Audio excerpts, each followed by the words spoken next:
అలాగే భగత్ సింగ్ 95వ వర్ధంతి ఈరోజు దేశవ్యాప్తంగా మనం జరుపుకుంటున్నాం. ముఖ్యంగా ఎస్ఎఫ్ఐ డివైఎఫ్ఐ రాష్ట్ర కమిటీల పిలుపులో భాగంగా తెలంగాణ టూరిజం శాఖ, తెలంగాణ యువజన శాఖ సహకారంతో ఇది 4వ సంవత్సరం. గత 4 సంవత్సరాలుగా ఈ రాష్ట్రంలో పట్టి పీడిస్తున్నటువంటి డ్రగ్స్, గంజాయి, బెట్టింగ్ యాప్స్కి యువత ఆకర్షితులై చాలామంది ప్రాణాలు పోగొట్టుకుంటున్నారు. అటువంటి వాటికి దూరంగా ఉండాలని చెప్పేసి గ్రామాన బస్తీలో కాలేజీలో స్కూల్లో విద్యార్థుల దగ్గరికి యువత దగ్గరికి వెళ్ళి మన డ్రగ్స్కి గంజాయికి దూరంగా ఉండాలి, బెట్టింగ్ యాప్స్కి దూరంగా ఉండాలి, మనం ఒక మంచి సమాజాన్ని నిర్మించుకోవాలని చెప్పేసి మేము చైతన్యవంతం కోసం రకరకాల కార్యక్రమాల్లో మేము నిర్వహించుకుంటున్నాము. దాంట్లో భాగంగానే ఫిబ్రవరి 23 నుంచి వెళ్ళి మార్చి 23 వరకు నెల రోజుల పాటు బస్తీలలో, కాలేజీలలో, గ్రామాలలో చైతన్య కార్యక్రమాలు చేస్తున్నాము. దాంతోపాటు ముఖ్యంగా డ్రగ్స్, గంజాయికి వ్యతిరేకంగా ఉండాలి. చాలామంది మనకు గెస్టులు వచ్చారు, వాళ్ళు మాట్లాడతారు. ఎందుకంటే సినిమాకి సంబంధించి వాళ్ళు వచ్చారు, డాక్టర్స్ వచ్చారు, స్పోర్ట్స్ ప్లేయర్స్ వచ్చారు.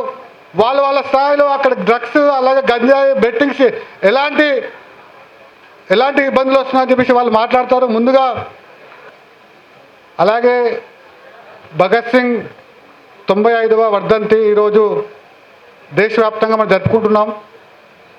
ముఖ్యంగా ఎస్ఎఫ్ఐ డివైఎఫ్ఐ రాష్ట్ర కమిటీల పిలుపులో భాగంగా తెలంగాణ టూరిజం శాఖ, తెలంగాణ యువజన శాఖ సహకారంతో ఇది 4వ సంవత్సరం.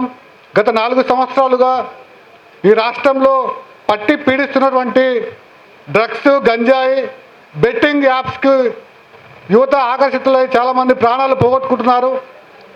అటువంటి వాటికి దూరంగా ఉండాలని చెప్పేసి గ్రామాన బస్తీలో కాలేజీలో స్కూల్లో విద్యార్థుల దగ్గరికి యువత దగ్గరికి వెళ్ళి మన డ్రగ్స్కి గంజాయికి దూరంగా ఉండాలి, బెట్టింగ్ యాప్స్కి దూరంగా ఉండాలి, మనం ఒక మంచి సమాజాన్ని నిర్మించుకోవాలని చెప్పేసి మేము చైతన్యవంతం కోసం రకరకాల కార్యక్రమాల్లో మేము నిర్వహించుకుంటున్నాము. దాంట్లో భాగంగానే ఫిబ్రవరి 23 నుంచి వెళ్ళి మార్చి 23 వరకు నెల రోజుల పాటు బస్తీలలో, కాలేజీలలో, గ్రామాలలో చైతన్య కార్యక్రమాలు చేస్తున్నాము.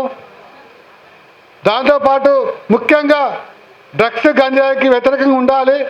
చాలామంది మనకు గెస్టులు వచ్చారు, వాళ్ళు మాట్లాడతారు. ఎందుకంటే సినిమాకి సంబంధించి వాళ్ళు వచ్చారు, డాక్టర్స్ వచ్చారు, స్పోర్ట్స్ ప్లేయర్స్ వచ్చారు. వాళ్ళ స్థాయిలో అక్కడ డ్రగ్స్, అలాగే గంజాయి, బెట్టింగ్స్ ఎలాంటి ఇబ్బందులు వస్తున్నాయని చెప్పేసి వాళ్ళు మాట్లాడతారు. ముందుగా